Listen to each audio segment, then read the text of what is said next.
filhos. Ou seja, aqueles a qual o Senhor fica orando, fazendo sacrifício quando estão no banquete. Aqueles a qual o Senhor tanto ama, Jó. Um vento agora que veio do deserto, deu nos 4 cantos da casa. A casa caiu e seus filhos, Jó, morreram.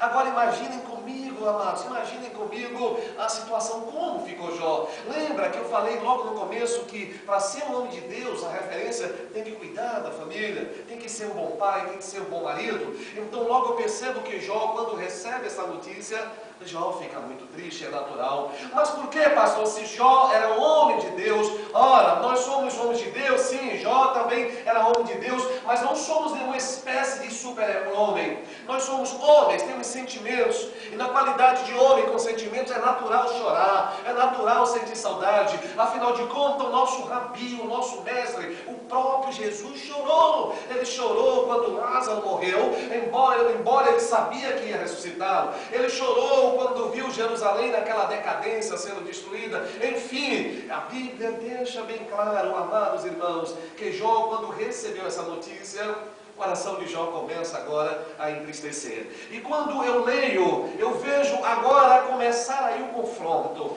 É aí que o diabo se aproxima de Deus e começa a dizer: cadê o teu servo Jó? Lembra que eu te falei que ele servia a ti debalde?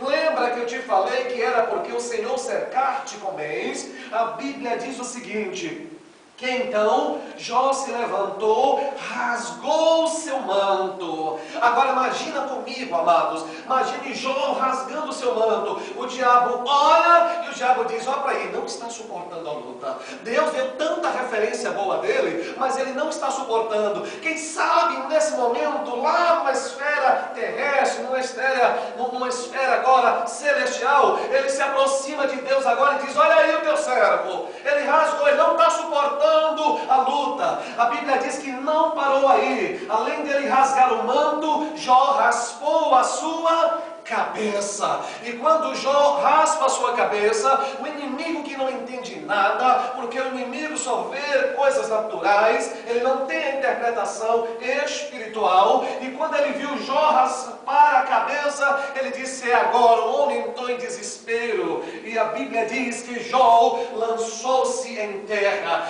Quando Jó lança-se em terra, o que pensou o inimigo? Olha, desesperou. Olha, ele está dando sinal que não suportou mesmo, está chorando, não suporta mais a luta. A luta de Jó não foi uma luta simples, a luta de Jó não durou dias, a luta de Jó, amados, foi algo que aconteceu e que serve para que nós venhamos tê-lo como exemplo. 10 caixões saíram de dentro de uma casa no mesmo dia. Imagina você, Jó ia para a direita para a cozinha, o caixão de um filho. Jó ia para a esquerda, outro caixão do outro filho. Jó ia no quintal, tinha um outro caixão. A Bíblia deixa bem claro: 10 filhos de Jó morreram. A casa de Jó estava cercada de caixões. Como psicologicamente ficaria eu? Como ficaria vocês? Obviamente triste. Então eu tenho respaldo bíblico para dizer que Jó estava triste. Jó estava preocupado com a morte dos seus filhos, não tanto pelas perdas, não pelas perdas materiais, mas a Bíblia deixa bem claro que Jó lançou-se em terra. Nesse momento o diabo olha para Deus, já confrontando, e diz: acabou, Jó, acabou a tua referência. Mas eu quero acreditar que desde o começo, que o diabo olhava para Deus e dizia: olha aí, está raspando a cabeça, está lançando-se ao chão. Eu quero acreditar que quando Deus olhava para Jó e via Jó raspando a cabeça, Deus dizia: Jó, eu acredito em você, Jó. Mesmo quando o diabo olhava para Jó e viu que Jó rasgou o seu manto, e ele olhava para Deus e zombava, Deus dizia: Jó, mesmo assim, eu acredito em você. Parece que eu vejo Jó agora lança-se no chão, o diabo dá um grito de vitória, e Deus está dizendo: Jó, eu ainda confio em você, eu acredito em você, Jó. A Bíblia diz que quando ele lança-se no chão, Jó começa a adorar a Deus, ele começa a louvar a Deus, ele começa a engrandecer a Deus e dizer: nu eu vim do ventre da minha mãe, e nu tornarei para lá. O Senhor me deu, o Senhor tomou. Louvado e bendito seja o nome do Senhor.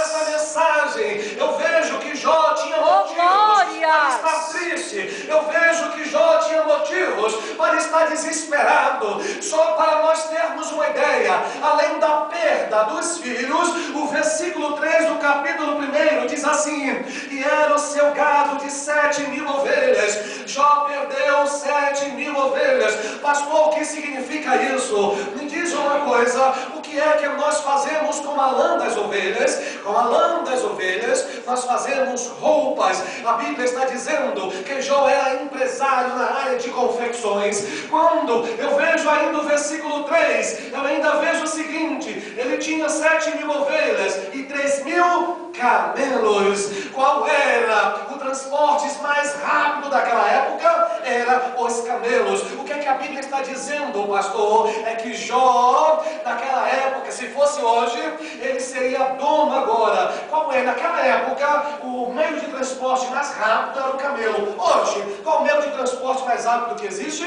O avião. A Bíblia está dizendo, em outras palavras, que se fosse hoje, Jó seria dono de frotas de aviões. Ainda tem mais. Ainda no versículo 3, diz o quê? Que Jó também tinha, diz, 3.000 camelos, 500 juntas de bois. Amados, para que é que servem os bois? Os bois servem para arar a terra. O que a Bíblia está dizendo?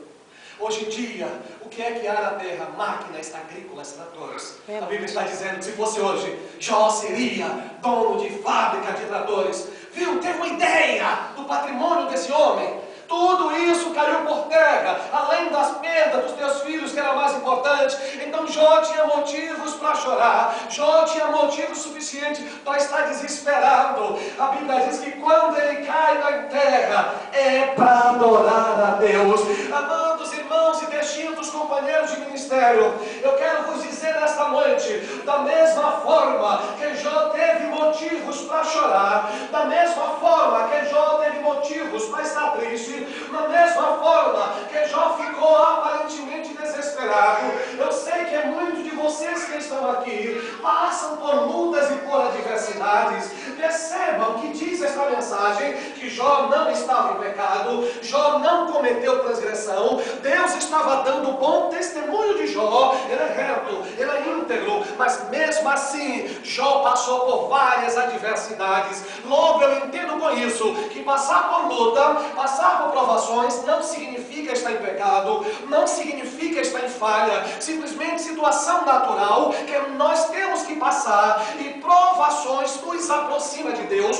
Quando eu vejo Jó agora chorando, parece que eu vejo, amados irmãos, muitos de vocês aqui, talvez não igualzinho à luta de Jó, mas muitos de vocês têm passado por tantas pelejas, tantas adversidades, que há momentos que dá vontade de chorar, há momentos que dá vontade de desistir, há momentos que nós olhamos para um lado e para o outro e não vemos uma saída, não enxergamos uma solução. Quem sabe, minha irmã, meu irmão, você adentrou aqui nesta noite já pensando: meu Deus, eu não sei como vou me sair dentro dessa situação, eu não sei o que eu farei diante daquela situação que eu estou passando, preocupado, preocupada, sem saber o que fazer, ou sem saber o que vai acontecer na tua vida. Eu tenho algo, a revelação de Deus, para trazer para esta igreja aqui nessa noite. Quando Jó estava raspando a tua cabeça, quando Jó estava jogando-se em terra,